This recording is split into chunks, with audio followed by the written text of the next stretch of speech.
የኒሳንን ወር ቆጥሮ 10ኛው ቀን ላይ እያንዳንዱ ቤተሰብ ለራሱ የሚሆን በግ ያዝ ይላል። የበራቸውን መቃንና ጉበን መቀባት አለባቸው። እንደውም ዘጸአት 12 አሁን ስታነብ አይተው እንደሆነ መቃኖችና ጉበን ይላል።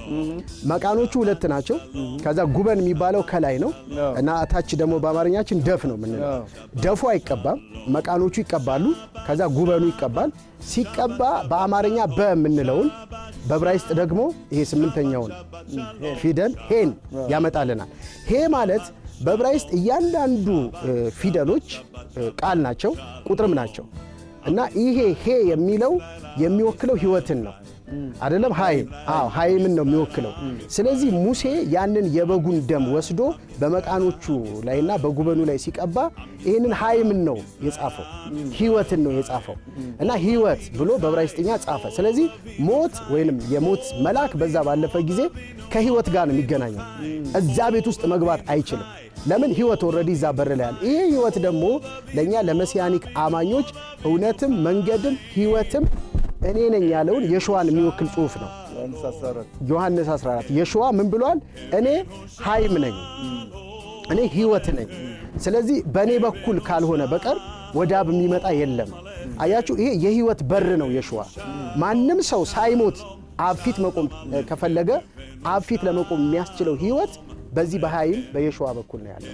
ስትበሉት አላቸው ወገባችሁን ታጥቃችሁ ጫማችሁን በእግራችሁ አርጋችሁ በትራችሁን በእጃችሁ ይዛችሁ ተዘጋጅታችሁ ነው የምትበሉት። ለምን? ደኔክስ ደይ ግብጽ ለቃችሁ ትወጣላችሁ። ይሄ የመጨረሻ ሌሊታችሁ ነው። ይሄንን በግ የበላ ሰው ግብጽ መኖር አይችልም። ይሄን በግ ከበላ በኋላ ሰው እዛ ባርነት ክልል ውስጥ መቆየት አይችልም። ለቃችሁ ትወጣላችሁ ባርነትን። የባርነትን ክልል የሚያስለቅቅ በዓል ነው የሰጠኋችሁ።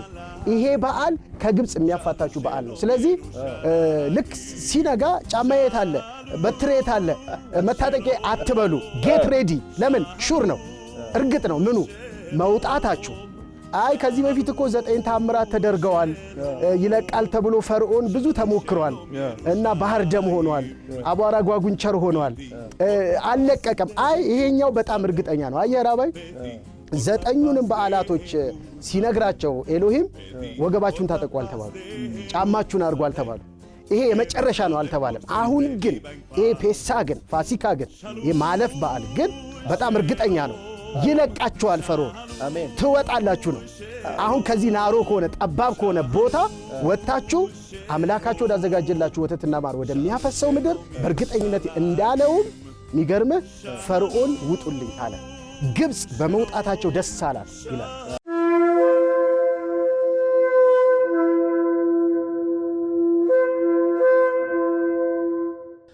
ሻባት ሻሎም። ይህ ሳምንታዊ ሻባት ሻሎም የተባለው ፕሮግራማችን ነው። የሾፋር ሚዲያ በየሳምንቱ በተለያዩ አቅጣጫዎች የተለያዩ አገልጋዮችን እየጋበዘ ለዚህ ስለ ቤተ እስራኤልና ስለ መጽሐፍ ቅዱስ ጠቅላላ ዕውቀት የሚሰጥ ትምህርት ነው እና እግዚአብሔር የተመሰገነ ይሁን። ባለፉት ተከታታይ ትምህርቶቻችን በጣም ደስ እንዳላችሁ አስተያየታችሁን ሰምተናል። እንግዶችን ደጋግማችሁ ጋብዙልን ብላችሁናል፣ እንጋብዛችኋለን። እግዚአብሔር የተመሰገነ ይሁን። ዛሬ ደግሞ ጌታ ፈቅዶ አብሮኝ የሚያገለግለው አክቹአሊ የዚህ ሚኒስትሪ አካል ነው፣ እንግዳም አይደለም። ዛሬ ከፓስተርም ራባይም ነው እሸቱ ጋር አለን። እንደምን እንኳን ደህና መጣልን። ሻሎም ራባይ፣ እንኳን ደህና መጣልን። እግዚአብሔር ይባረክ። ዛሬ በጣም አስደናቂ የሆኑ ትምህርቶችን ነው ይዘንላችሁ የምንመጣው። ዘሌዋውያን 23 ላይ ኤሎሂም ያዘዘን በዓላቶች አሉ። እነሱ ላይ ነው የምናተኩረው። በቅርቡ የፓስኦቨር ወይም ፔሳ የሚባለው በዓል ስላለ እዛ ላይ ነው የምናተኩረው። ወደዛ ከመሄዳችን በፊት ጸልየን እንጀምራለን። ነገር ግን እስካሁን እንደምታደርጉት በሾፋር ሚዲያ ለሌሎቹ ማስተዋወቅን አትርሱ። ሼር፣ ላይክ፣ ሳብስክራይብ ማድረግን አትርሱ። ምክንያቱም አብረን ነው የምናገለግለው። ጌታ አምላካችን የተመሰገነ ይሁን። እንጸልይና ፕሮግራማችን እንጀምራለን። ፓስተር ጸልይልን እስቲ። የእስራኤል አምላክ አቤቱ እናመሰግናለን። በዚህ ጊዜ ደግሞ ስለምናደርገው ያንተ ሐሳብ ውይይት፣ ስለ ቃል ትምህርት ጌታ ሆይ በመንፈስ መግለጥ ውስጥ ሆነን እንድንናገር እንድትረዳን በሽም ይሽዋን ጠይቀሃለን። ይህን ጊዜ ስላዘጋጀ ተመስገን። አሜን አሜን።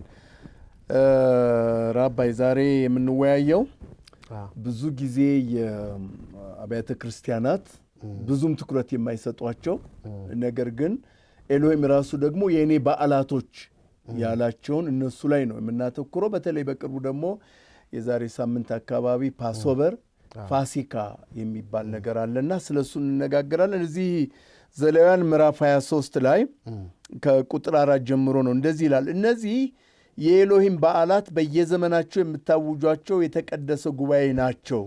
በመጀመሪያው ወር በ14ተኛው ቀን ሲመሽ የኤሎሂም ፋሲካ ነው።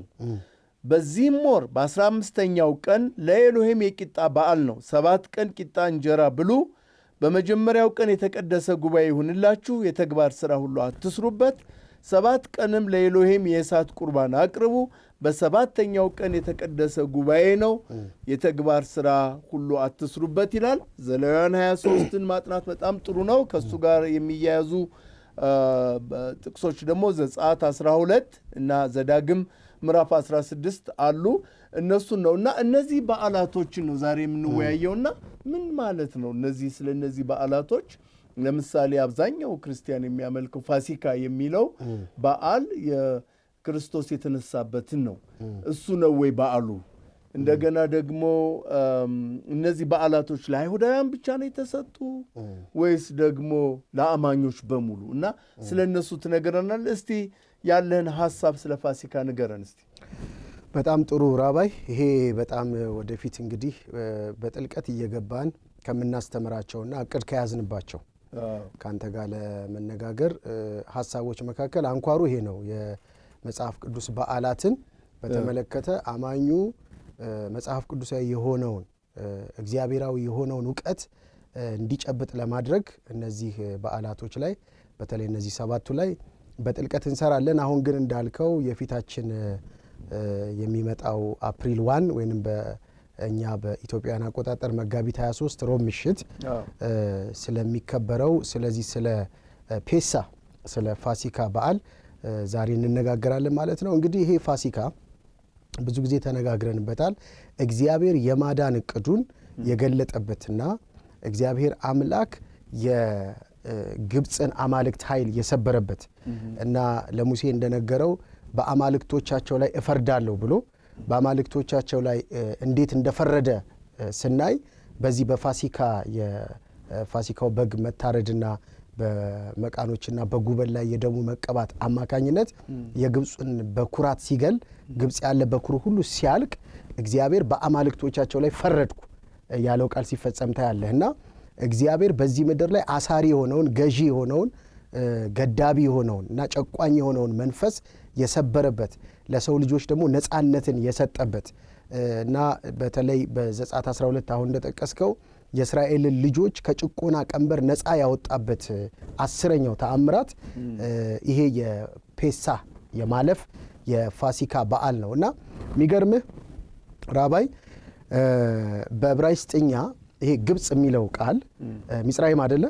ሚጽራይም ነውና ይሄ ሚጽራይም የሚለው ቃል ሁለት የላይኛውና የታችኛው ግብፅ የሚል ትርጉም የያዘ ነው። ነገር ግን የዕብራይስጥ ስርወ ቃሉ የመጣው ጠባብ ወይንም ናሮ ከሚል እና ምጽር ከሚል የተገደበ ወይም የተወሰነ ከሚል ቃል ነው የመጣውና ግብፅ የሚለው የመጽሐፍ ቅዱስ የቃል ትርጉም ጠባብ የሆነ የጭቆና ቦታ እና በጣም የማይመች ገደብ የበዛበት ቦታ የሚል ትርጉም አለውና እግዚአብሔር የእስራኤልን ልጆች ከጠባብ ናሮ ከሆነ እና ገደብ ካለበት ከተወሰነ ቦታ ያወጣበት በዓል ፔሳ ነው።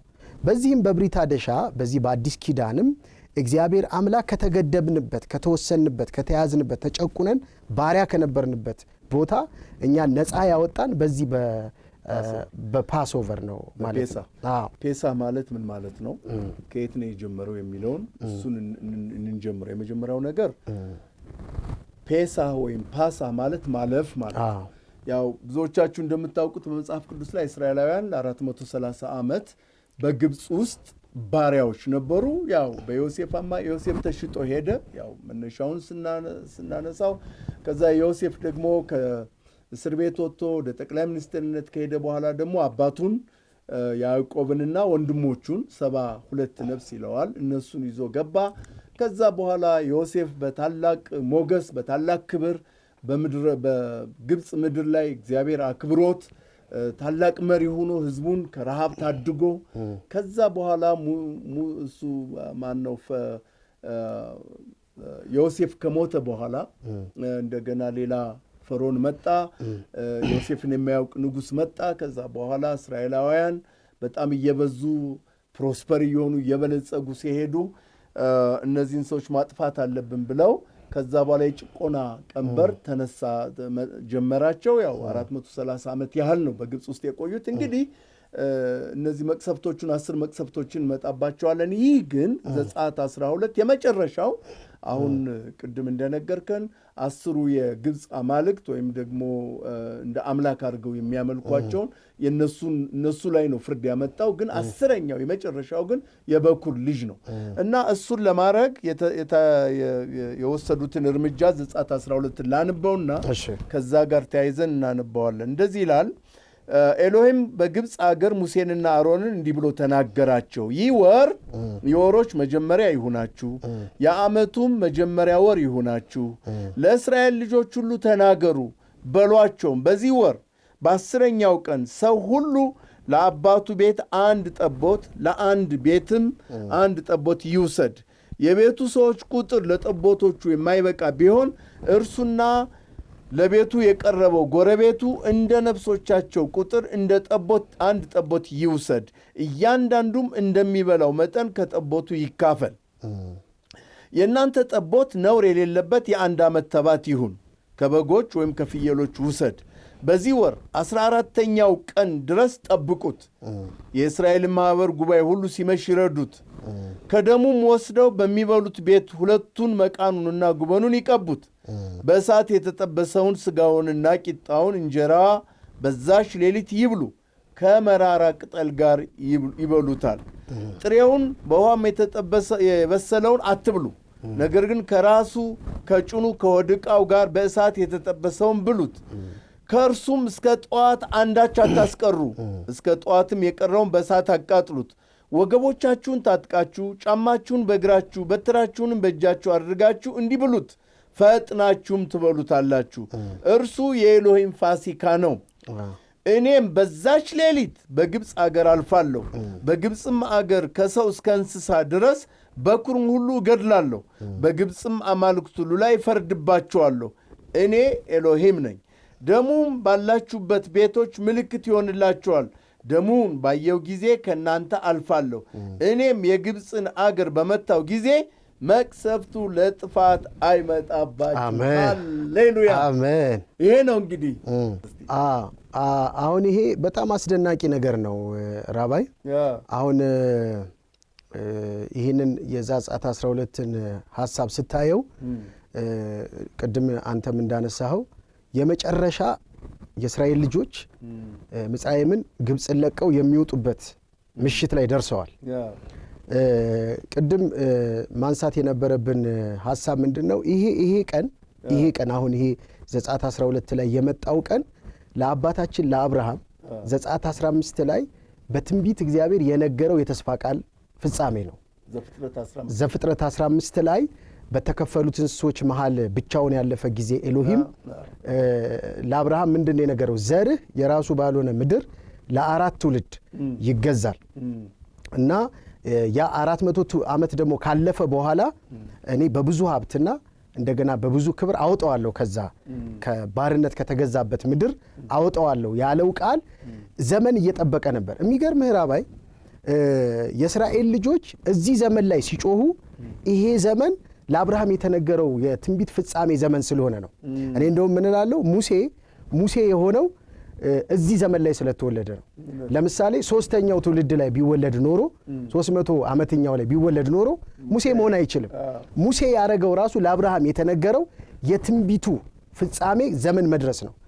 ሙሴ ያረገው እና የአብርሃም እዛ ብቻውን እያለ ከኤሎሚ ጋር ብቻውን በሚነጋገርበት ጊዜ ኪዳን ሲገባለት ማንም አብሯቸው ሳይኖር የነገረውን ያንን ቃል ለመፈጸም ጩኸታቸውን ሰምቶ መከራቸውን አይቶ ሲወርድ ዘመኑ ልክ ስለነበረ መፈጸም ያለበት ዘመን ስለነበረ የእስራኤል ልጆች የሚወጡባት የመጨረሻዋ ምሽት ናት አሁን ያነበብካት እና ይሄንን ለማድረግ እግዚአብሔር ምንድነው ያደረገው? እያንዳንዱ ሰው በዚህ በኒሳን ወር በ10ኛው ቀን ልክ 10 ቀን የኒሳንን ወር ቆጥሮ 10ኛው ቀን ላይ እያንዳንዱ ቤተሰብ ለራሱ የሚሆን በግ ያዝ ይላል። ልክ ግን እንደተያዘ በ10ኛው ቀን ያ በግ አይታረድም። ከራሳቸው ጋር ለሚቀጥሉት 4 ቀኖች ያንን በግ መጠበቅ አለባቸው። በንጽህና መጠበቅ አለባቸው። ከነውር ራሱን ጠብቆ እንዲቆይ ማድረግ አለባቸው። ልክ በ14ኛው ቀን ምሽት ይረዱት ይላል። በጣም በሚያስገርም ሁኔታ ይሄንን ዮሐንስ ወንጌል ላይ ሄደ ስታይ የሹዋ ልክ 5 ቀን ሲቀረው ፔሳ 5 ቀን ሲቀረው ወደ ኢየሩሳሌም መጣ የሚል ቃል ታገኛለህ። ከዚያም በኋላ ከኢየሩሳሌም አልወጣም። ምንም ታምር አላደረገም። ምንም አላስተማረም። እችን 5 ቀን በኢየሩሳሌም ቆይቶ ልክ በ10ኛው ቀን ተይዞ በ14ኛው ቀን ምሽት ለ15ኛው ቀን የመጨረሻ ሌሊት እንደሚሰዋ ልክ እሱም እንደዚሁ ልክ እቺ የመጨረሻው 5 ቀን ስትቀር ኢየሩሳሌም ተገኝቷል ይሄንን ቃል ለመፈጸም። ስለዚህ እነዚህ ሰዎች ይሄንን በግ ይዘው ይሄንን በግ ከያዙ በኋላ ልክ 14ኛው ቀን ኒሳን ላይ ምሽቱ ላይ ሲያርዱት ምን እንዲያደርጉ ነው እግዚአብሔር የጠየቃቸው? የጠየቃቸው ነገሮች በጣም የሚያስገርሙ ናቸው። የመጀመሪያው ካረዱት በኋላ በራቸውን መዝጋት አለባቸው። በራቸውን ዘግተው የበራቸውን መቃንና ጉበን መቀባት አለባቸው። እንደውም ዘጸአት 12 አሁን ስታነብ አይተው እንደሆነ መቃኖችና ጉበን ይላል። መቃኖቹ 2 ናቸው። ከዛ ጉበን የሚባለው ከላይ ነው እና አታች ደግሞ በአማርኛችን ደፍ ነው የምንለው። ደፉ አይቀባም፣ መቃኖቹ ይቀባሉ። ከዛ ጉበኑ ይቀባል። ሲቀባ በአማርኛ በምንለውን በዕብራይስጥ ደግሞ ይሄ 8ኛውን ፊደል ሄን ያመጣልናል።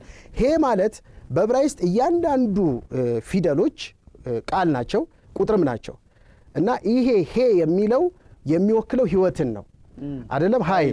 ሃይምን ነው የሚወክለው። ስለዚህ ሙሴ ያንን የበጉን ደም ወስዶ በመቃኖቹ ላይና በጉበኑ ላይ ሲቀባ ይሄንን ሃይምን ነው የጻፈው፣ ህይወትን ነው የጻፈው እና ህይወት ብሎ በዕብራይስጥኛ ጻፈ። ስለዚህ ሞት ወይንም የሞት መልአክ በዛ ባለፈ ጊዜ ከህይወት ጋር ነው የሚገናኘው። እዛ ቤት ውስጥ መግባት አይችልም። ለምን? ህይወት ኦልሬዲ እዛ በር ላይ አለ። ይሄ ህይወት ደግሞ ለኛ ለመሲያኒክ አማኞች እውነትም መንገድም ህይወትም እኔ ነኝ ያለውን የሸዋን የሚወክል ጽሑፍ ነው። ዮሐንስ 14 የሸዋ ምን ብሏል? እኔ ሃይም ነኝ፣ እኔ ህይወት ነኝ። ስለዚህ በእኔ በኩል ካልሆነ በቀር ወደ አብ የሚመጣ የለም። አያችሁ፣ ይሄ የህይወት በር ነው የሸዋ። ማንም ሰው ሳይሞት አብ ፊት መቆም ከፈለገ አብ ፊት ለመቆም የሚያስችለው ህይወት በዚህ በሃይም በየሸዋ በኩል ነው ያለው። ሌላው አስገራሚው ነገር አሁን ስታነብ በዚህ ዘጸአት 12 ላይ ያለው ምንድነው? ስትበሉት አላቸው ወገባችሁን ታጥቃችሁ ጫማችሁን በእግራችሁ አርጋችሁ በትራችሁን በእጃችሁ ይዛችሁ ተዘጋጅታችሁ ነው የምትበሉት። ለምን? ኔክስት ዴይ ግብጽ ለቃችሁ ትወጣላችሁ። ይሄ የመጨረሻ ሌሊታችሁ ነው። ይሄንን በግ የበላ ሰው ግብጽ መኖር አይችልም። ይሄን በግ ከበላ በኋላ ሰው እዛ ባርነት ክልል ውስጥ መቆየት አይችልም። ለቃችሁ ትወጣላችሁ ባርነትን። የባርነትን ክልል የሚያስለቅቅ በዓል ነው የሰጠኋችሁ። ይሄ በዓል ከግብጽ የሚያፋታችሁ በዓል ነው። ስለዚህ ልክ ሲነጋ ጫማ የት አለ፣ በትር የት አለ፣ መታጠቂያ አትበሉ። ጌት ሬዲ። ለምን? ሹር ነው፣ እርግጥ ነው ምኑ መውጣታችሁ። አይ ከዚህ በፊት እኮ 9 ታምራት ተደርገዋል፣ ይለቃል ተብሎ ፈርዖን ብዙ ተሞክሯል እና ባህር ደም ሆኗል፣ አቧራ ጓጉንቸር ሆኗል፣ አልለቀቀም። አይ ይሄኛው በጣም እርግጠኛ ነው። አየህ ራባይ 9ኙንም በዓላቶች ሲነግራቸው ኤሎሂም ወገባችሁን ታጠቁ አልተባሉ፣ ጫማችሁን አድርጉ አልተባሉ። ይሄ የመጨረሻ ነው አልተባለም። አሁን ግን ይሄ ፔሳ ግን ፋሲካ ግን ይሄ ማለፍ በዓል ግን በጣም እርግጠኛ ነው። ይለቃችኋል ፈርዖን፣ አሜን፣ ትወጣላችሁ ነው። አሁን ከዚህ ናሮ ከሆነ ጠባብ ከሆነ ቦታ ወጣችሁ አምላካችሁ ወዳዘጋጀላችሁ ወተትና ማር ወደሚያፈሰው ምድር በእርግጠኝነት እንዳለውም የሚገርምህ ፈርዖን ውጡልኝ አለ። ግብጽ በመውጣታቸው ደስ አላት ይላል። ለምን? በኩር ሁሉ ሞቶ ስለነበር ማለት ነው። እና ይሄ በጣም አስገራሚ ምዕራፍ በጣም ጌታ ይባርክ፣ አስደናቂ ነው። ይሄ ዘጸአት ራሱ መጽሐፉ የመውጣት ነው እና እኔ አሁን በጣም ከነካኝ አንዱ ደሙን በጉበኑና በመቃኑ ላይ አድርጎ ስጋውን የበላ ሰው እዛ ውስጥ መቆየት አይችልም። የሚያስገርም አሜዚንግ። ያ ምክንያቱም ያ በግ ያ ደም ያ ስጋ ኃይል አለው ማለት የባርነትን ቀንበር የመስበር አይደል እንዴ ነፃ የማውጣት እስካሁን ያልሆነውን ያልተቻለውን ነገር አስችሎ ጥሶ የሚያስወጣ ነውና በጣም ነው የገረመኝ። ይሄ በዓል ለብዙዎቻችሁ አሁን ይሄን ስንናገር የመውጣት ወር ነው የሚሆንላችሁ፣ የመጀመሪያው ወር ነው የሚሆንላችሁ፣ የመጀመሪያው ቀን ነው የሚሆንላችሁ። በህይወታችሁ እስካሁን 9 ነገሮቹ ነው ያልተስተካከሉ ነገሮች አሁን በበጉ ደም አማካይነት በፓስኦቨር ኢየሱስ ክርስቶስ ነው። ፓስኦቨራችን ኢየሱዋ ነው። የኢየሱዋን ደም በምንወስድበት ጊዜ የኢየሱዋን ስጋ በምንበላበት ጊዜ ለቀን መውጣት ይሆንልናል፣ ኃይል እንለብሳለን ማለት ነው። ክብር ለአምላካችን። ሌላው ግን በጣም ያስደነቀኝ ጫማውን አድርጎ ቀበቶውን አድርጎ ሴቷን መቀነቷን ታጥቃ ተዘጋጅተው ነው ሬዲ ሆነው ነው። ስለዚህ በአንድ እጃቸው ምግቡን ይበላሉ፣ በአንድ እጃቸው ደግሞ ለመውጣት ጎ ሲባል በቃ ለመውጣት ተዘጋጅ። ይሄ ስለ ክርስቲያኖች ምን ይነግረናል? ስለ መጨረሻው ዘመን ስለ መውጣት ከዓለም ተለይቶ ስለ መውጣት ምን ይነግረናል? የመልእክታቶች የሐዋርያቱን መልእክታቶች በምናነብበት ጊዜ ሁሉ የሚናገሩት ይህንኑ እውነት ነው። ለምሳሌ ሐዋርያው ጴጥሮስ ሲነግረን በምዕራፍ አንደኛ ጴጥሮስ ምዕራፍ 5 ቁጥር 7 እና 8 ላይ ምን ብሎ ይነግረናል? በመጠን ኑሩ፣ ንቁ ይላል። እዚህ ምድር ላይ ሰው ሲኖር መኖር ያለበትን የህይወት መርህ እንደ አማኝ ይነግረናል። ምንድን ነው? በመጠን መኖር፣ እንደገና ደግሞ መንቃት እና ቢሶበር ይላል። እንደገና አያችሁ፣ ይሄ መንቃትና በመጠን መኖር የሚባለው አስተሳሰብ የፋሲካ አስተሳሰብ ነው። ምን ማለት ነው? ያለሁት ግብፅ ነው።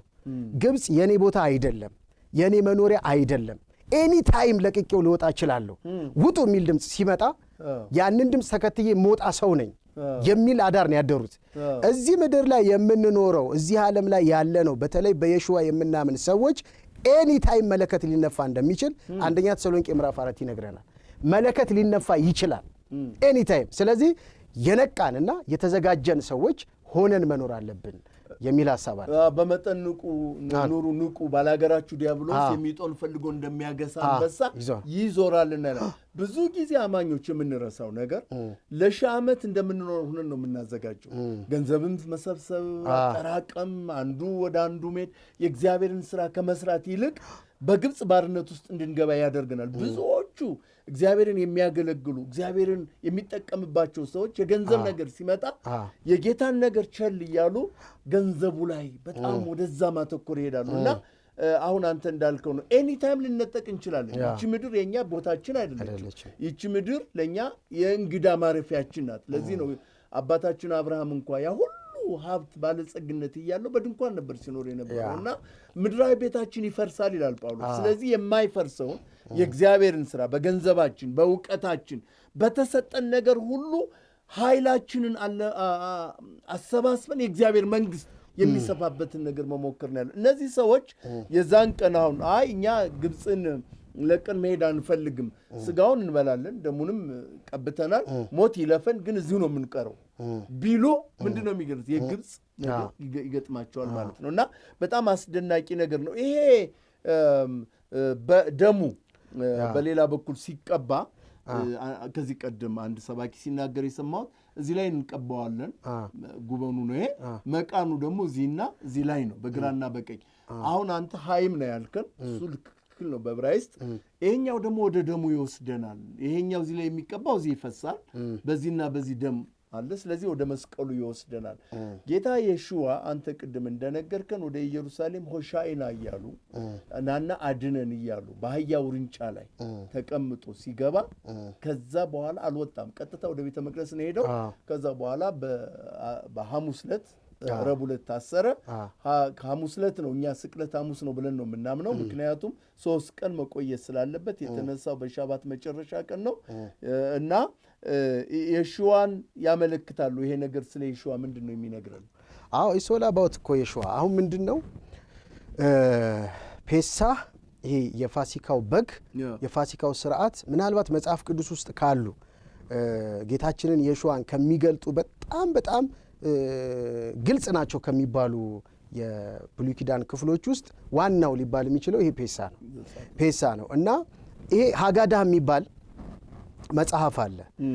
ለ1000 ዓመታት የቆየ መጽሐፍ ነው። ይሄ ሃጋዳህ ማለት መተረክ መንገር ትረካ መተረክ ማለት ነው እና ይሄ ሃጋዳ የፔሳ ወይም የፓስ ኦቨር የበዓሉ ስነ ስርዓቶች እንዴት እንደሚዘጋጁ እንዴት እንደሚደረጉ ስርዓቱ የሚመራበት መጽሐፍ ነው ይሄ ሃጋዳ እና ሰዎች የአይሁድ ማህበረሰብ ለቤተሰባቸው ለልጆቻቸው ስለ ፋሲካ ስርዓትን በኦርደር በያዘ መልኩ የሚያስተምሩበት ስርዓቱን ደግሞ የሚፈጽሙበት መጽሐፍ ነው ይሄ ሃጋዳ እዚህ ሃጋዳ ላይ በጣም የሚያስገርሙኝ ሐሳቦች አሉ ራባይ ምናልባት ወደፊት ዲቴል እናያቸዋለን ይሄ ሃጋዳ ምን ማለት እንደሆነ ከ2000 ዓመት በፊት በኦራል ደረጃ ሰዎች በቃል ደረጃ የአይሁድ ማህበረሰብ ሲያስተላልፉት የነበሩት ሐሳብ ነው ይሄ ሃጋዳ ማለት ነውና ራሱ ኢየሱስ ሄዳችሁ ፋሲካን ከናንተ ጋር እንድበላ አዘጋጁልኝ ብሎ ሐዋርያቱን ሲልካቸው ሄደው ያዘጋጁለት ኦሬዲ ቀድሞ የተዘጋጀ ቦታ ላይ ነው ሰገነት ላይ ሰፊ የተነጠፈ ታገኛላችሁ እዛ ሄዳችሁ ፋሲካ እንድበላ አዘጋጁልኝ ብሎ ሲደርሱ ኦሬዲ ሰፊ የተነጠፈ የተዘጋጀ አገኙ ይላል ቦታ አገኙ እንግዲህ ይሄ ምን ያሳየኛል እኔ ራባይ ይሄንን የፋሲካ ስርዓት ያዘጋጁት ሐዋርያቶቹ አይደሉም ራሱ ኢየሱስም አይደለም አንድ አይሁዳዊ ሰው ነው አንድ አይሁዳዊ ደግሞ ያንን የፋሲካ ራት የመጨረሻውን ራት ከሐዋርያቶቹ ጋር ሲበላ ያንን ራት ያዘጋጀው አይሁዳዊ ከሆነ የሚያዘጋጀው አይሁዳዊ በሆነ ካልቸር ነው አይሁዳዊ በሆነ መንገድ ነው ስለዚህ ኢየሱስ መጥቶ እዛ ራት ላይ ሲቀመጥ የተቀመጠው የአይሁዶች ሴደር ላይ ነው የአይሁዶች ሴደር ደግሞ የሚመራው በሃጋዳ ነው ሃጋዳ አለው የሃጋዳ የፋሲካ መመሪያ ነው እና እዛ መመሪያ ላይ በጣም አስደናቂ ነገሮች አሉ ከዚህ ካስደናቂ ነገሮች ውስጥ አንዱ አሁን ያነሳው ነው አሁን ያነሳው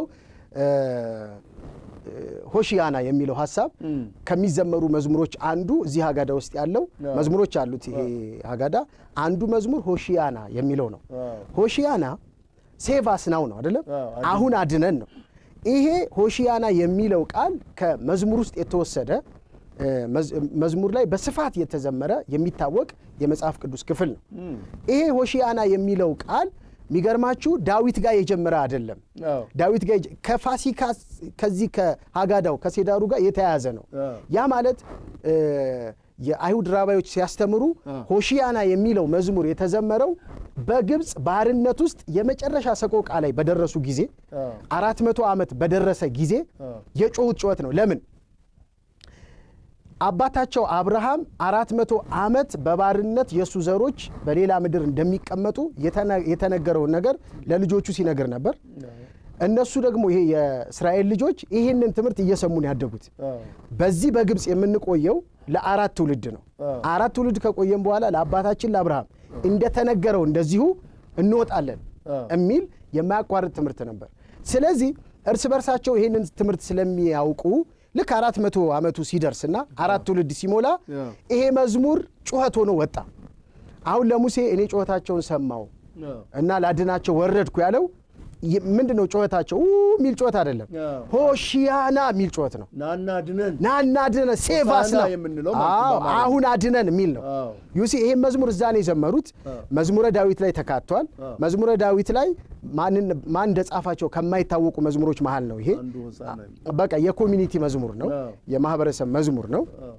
እና ይሄንን መዝሙር አሁን ደግሞ ለኢየሱስ ሲዘምሩት ታያለ ኢየሱስ ኢየሩሳሌም ሲመጣ ልክ የፋሲካው በግ በሚያዝበት ቀን ያችኑ ቀን ቆጥሮ ዮሐንስ እንደነገረን ኢየሩሳሌም ሲመጣ እነዚህ ዲያስፖራ አይሁዶች ይወለ የፋሲካ ቀን አይደለም ሆሺያና ያሉት ቀድመው መተው ነበር ለምን ነው ቀድመው የመጡት ምክንያቱም ቀድመህ ያለያስከውን በግ በፋሲካ ቀን መሰዋት አትችልም አየ በ10ኛው ቀን በግ ማግኘት አለበት በ10ኛው ቀን ያስከውን ነው በ14ኛ ቀን ምሽት ማረድ የምትችለው ልክ እሱ በ10ኛው ቀን ኢየሩሳሌም ሲመጣ አዩትና ሆሺያና አሉ ጮሁ አሁን አድነን አሁን እኛ ዲያስፖራ ነን ከተለያየ ሀገር ነው የመጣ ነው ከኤዥያ ከአፍሪካ የመጣነን እና አሁን አድነን ብለው ጮሁ ይላልና ይሄ ሆሺያና የሚለው የፋሲካ መዝሙር ነው በፋሲካ ጊዜ የሚዘመር ነው ይሄው ሃጋዳውም ውስጥ ሆሺያና የሚላለ ስለ ሃጋዳው በኋላ አንድ ምጨምረዋል ወገኖች አም ሹር በጣም ደስ የሚል ትምህርት ነው የተከታተላችሁ ያላችሁት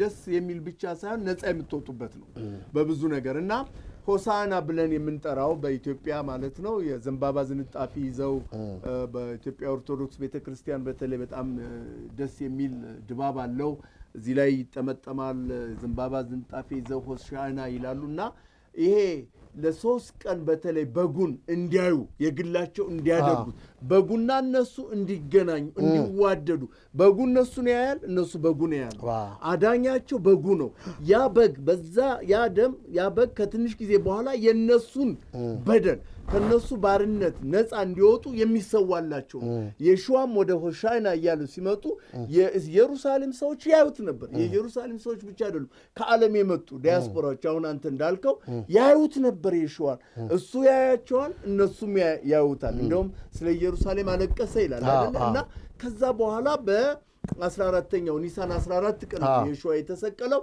እሱንም እንዴት እንደተሰቀለ ኋላ እንነጋገራለን አሁን የመጀመሪያው ሰዓታችን እያለቀብን ስለሆነ እንጸልይላችሁ የምንጸልይላችሁ ጌታ ኤሎሂም ለእስራኤላውያን እስካሁን ድረስ የኖራችሁበት የባርነት ዘመን በቃ አላቸው እኛም በቃ እንላለን የምታልፉበት ማንኛውም አይነት ነገር በበሽታ ቢሆን ችግር ቢሆን የኢኮኖሚ ተጽዕኖ ቢሆን በተለያየ ነገር የምትጨነቁ ሰዎች ዛሬ ፓስኦቨር ስለሆነ በቃ እንላለን በኢየሱስ ክርስቶስ በሸም የሹዋ ዛሬ ታሪካችሁ እንደ አዲስ ይጀምር ይህ የወሮች መጀመሪያ የዓመቱ መጀመሪያ የቀኖች መጀመሪያ ይሁንላችሁ እንደተባለ እነሆ ሁሉን አዲስ አደርጋለሁ ያለው ኤሎሂም በየሹዋ ደም አማካይነት ዛሬ አዲስ ነገር በቤታችሁ ይፍለቅ የታመማችሁ ተፈወሱ የተቸገራችሁ ሰዎች በተለያየ ነገር ውስጥ ያላችሁ ሰዎች የሰይጣን እስራት ለዘላለም የተወረወረ ድግምትና መተት በኢየሱስ ክርስቶስም ዛሬ ይሰበር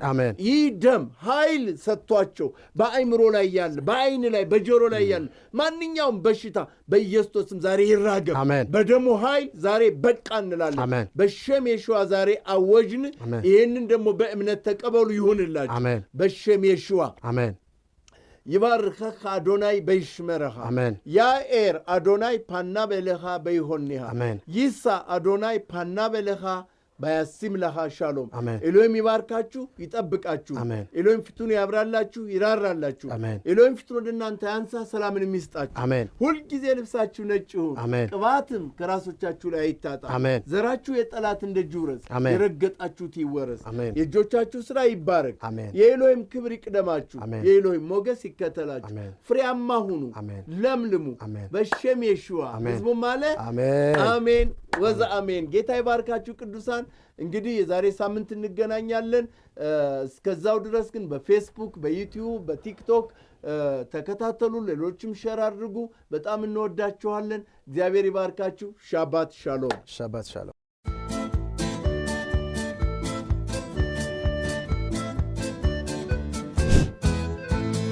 ሻባት ሻሎም ሻባት ሻሎም Shabbat, Shabbat, Shabbat, Shabbat, Shalom. Shabbat, Shalom. Shabbat, Shalom. Shabbat, Shabbat, Shabbat, Shabbat, Shalom. Shabbat, Shabbat, Shabbat, Shabbat, Shalom. Shabbat, Shabbat, Shabbat, Shabbat, Shalom. Shabbat, Shalom. Shabbat, Shalom. Shabbat, Shabbat, Shabbat, Shabbat, Shalom.